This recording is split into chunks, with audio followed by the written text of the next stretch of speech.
dois vous parler d'une chose. Peut-être le savez-vous déjà.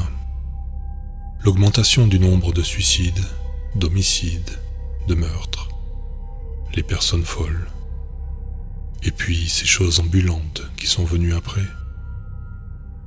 J'étais là quand on a découvert les sports qui ont déclenché tout ça.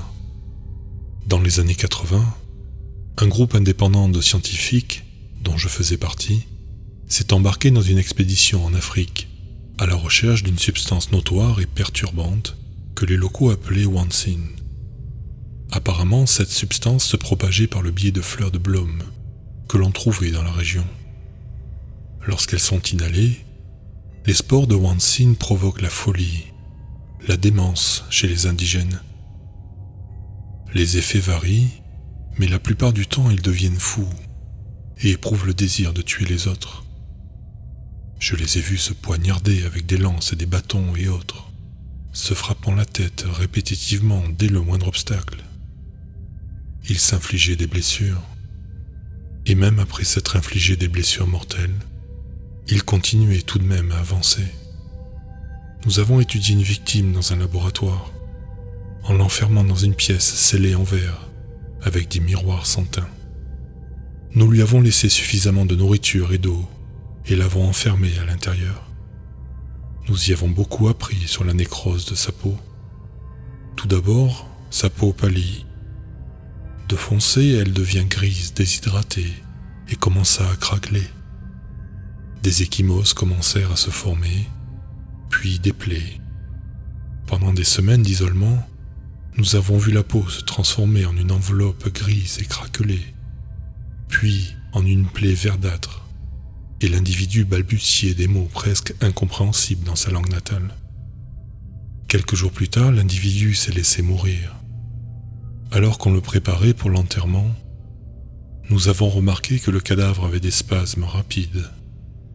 C'était trop étrange pour être qualifié de secousse nécrotique. C'était comme si le cadavre voulait encore bouger. Après une succession rapide de spasmes, le cadavre s'est simplement relâché. Nous avons tenté une autre expérience. Cela m'a conduit à ma deuxième découverte. Les spores induisent des mutations dans le corps si les tissus sont gravement endommagés. Apparemment, les spores ont induit une reproduction cellulaire dans le sang, créant une croissance rapide. On savait que quelque chose n'allait pas. Un homme lourdement blessé présentant les symptômes des spores de Blum a commencé à faire pousser une quantité inhumaine de muscles et de tissus autour des plaies sur son corps. Nous l'avons mis sous sédatif et placé dans une chambre d'isolement pour l'étudier. Les résultats étaient étonnants. Les spores Wansin ont régénéré des parties du corps de l'homme blessé avec de la chair qui donnera une pigmentation rouge à la peau de la personne. L'infecté montrait les signes d'une intense psychose Wendigo, un désir insatiable de se nourrir de la chair d'un humain. Au fil des jours, je commençais à être mentalement épuisé. J'étais aussi effrayé. Les autres scientifiques étaient dans le même état eux aussi. Quand les cris ont commencé, on s'est tous effondrés. L'homme hurlait à s'en décrocher les oreilles. Les cris ont duré une éternité, jusqu'à ce qu'on se réveille, qu'on n'entende plus rien, et qu'on voit un trou de balle dans sa poitrine. L'homme était étendu là. J'ai demandé à Peter, notre garde, s'il l'avait tué. « Non », a-t-il répondu. « Cathy a pris mon arme pendant que je dormais. » Nous avons vu Cathy, la chercheuse, recroquevillée en position fétale dans un coin du laboratoire, l'arme à la main. Elle sanglotait et chuchotait. Quand nous l'avons examinée, nous avons vu une marque de morsure à son bras. « Il m'a mordu, il m'a mordu. Je n'arrive pas à croire qu'il m'ait mordu, » a-t-elle chuchoté. « Je voulais lui faire une prise de sang, il m'a mordu. Alors je lui ai tiré dessus. Je lui ai tiré dessus. En plein dans la poitrine. Ce malade, cet immondice. » Nous avions pris toutes les précautions pour ne pas être infectés par le Wansin, jusqu'à la stérilisation. Cathy présentait manifestement les premiers symptômes du complexe Wansin. Lorsque nous nous sommes approchés pour la maîtriser, elle a compris notre intention et s'est simplement tiré une balle dans la poitrine.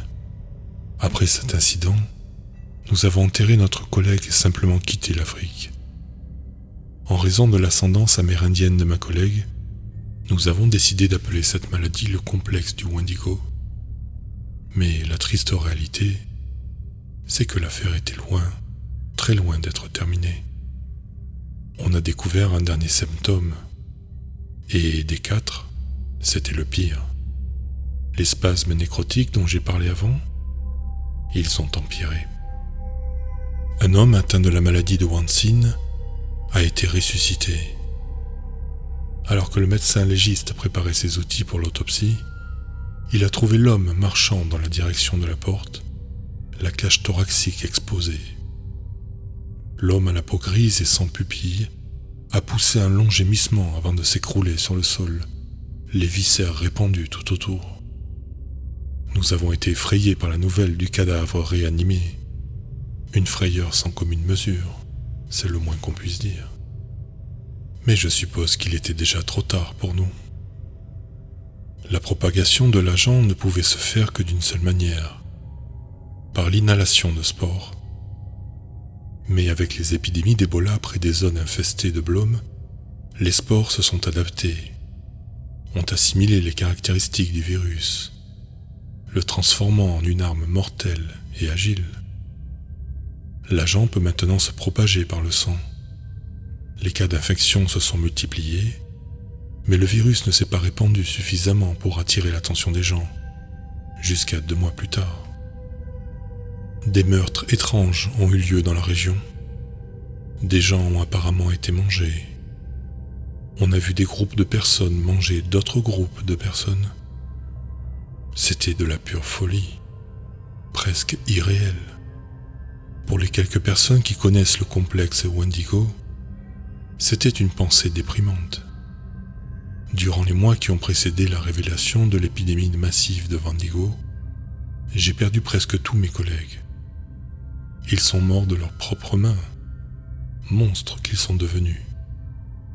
Les premières observations officielles des désormais nommés hommes Wendigo ont eu lieu sur une petite île de Floride. Mais à ce moment-là, le virus était déjà répandu à travers les Amériques, l'Europe, l'Asie, l'Afrique, par le biais des oiseaux et autres. Des personnes innocentes dans le monde entier sont devenues folles. Les hommes Wendigo ne sont pas restés longtemps, mais leurs successeurs, lents et rampants, ont pris leur place. Nous, les scientifiques restants qui ont découvert le virus Wendigo, avons longuement hésité avant d'admettre leur vrai nom de mort-vivant ou zombie. Le virus était intelligent. Le but des symptômes était de transformer la personne en ces monstres. Apparemment, le virus ne cause pas seulement la nécrose, mais il réanime les tissus déjà morts. Les spores de Blome Wansin agissaient comme une sorte de réactif de réanimation. Il était terrifiant de penser que partout dans le monde, des millions déambulaient stupidement, avides de la chair des vivants. Le virus a muté, se transmettant à présent dans l'air, et la majorité de la population s'était transformée en hommes Wendigo. Je ne sais pas comment j'ai survécu. Le groupe de scientifiques survivants, dont je faisais partie, a été escorté par le convoi du président des États-Unis vers un bunker souterrain déguisé en ferme. Nous nous sommes blottis là, en attendant un miracle. Je me souviens encore du regard courageux et ambitieux du président, il y a 10 ans.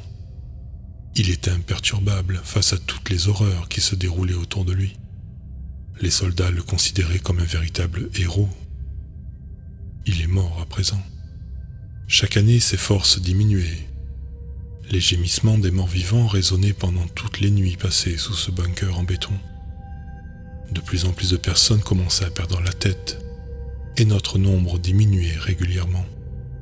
Petit à petit, les zombies ont fini par rentrer. Le président, fatigué, hélas, a accueilli les monstres à bras ouverts. Je l'ai tué moi-même.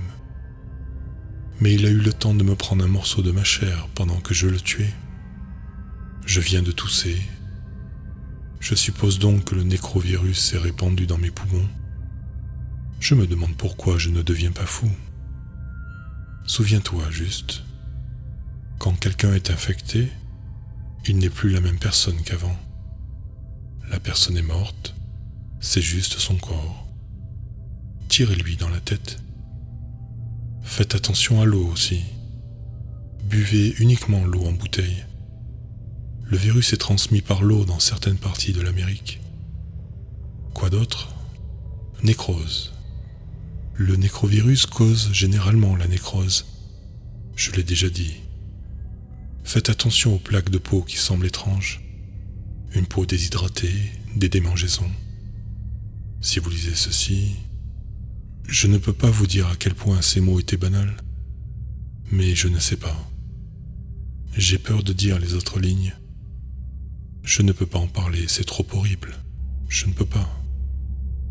Je ne peux tout simplement pas. Ce que je vais devenir est juste horrible.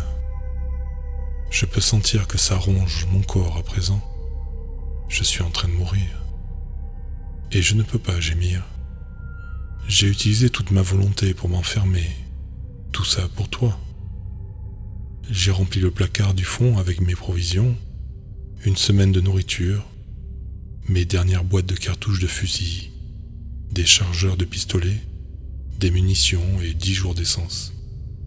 Allez jusqu'au Mexique, qui que vous soyez parce qu'ils vont se répandre. Et ensuite, allez en Antarctique. Quant à moi, je ne sais pas. Dans tous les cas, je suis mort. Plus mort que mort. J'ai essayé de me tirer une balle dans la tête il y a quelques heures, mais j'ai décidé de ne pas le faire. J'avais d'abord tiré sur une de ces choses au visage, et quand j'ai poussé le canon contre ma tempe, il était encore si chaud qu'il a marqué la peau de mon front d'un trou en forme de pièce. J'ai un peu grimacé à cause de la douleur, mais j'ai pensé à toi, et j'ai supposé que ma douleur n'avait plus du tout d'importance. Ce qui comptait, c'était la douleur que j'allais te causer. Je ne sais pas comment tu... Ma luette décrochée. Regarde-moi ça. Ça ne fait même pas mal. Même si le sang coule à flot dans ma bouche. J'ai juste besoin d'un peu d'eau ou autre chose, je vais laver ça. Ça me démange mon sang. Mon bras droit est tout sec et tout rapiécé par endroits. Attends, je dois me gratter. Voilà, la démangeaison est partie. Peut-être que je vais juste m'asseoir ici et attendre que ça m'atteigne. Je ne peux pas appuyer sur la gâchette. Je veux mourir, mais je ne peux pas. Dijon, en haut.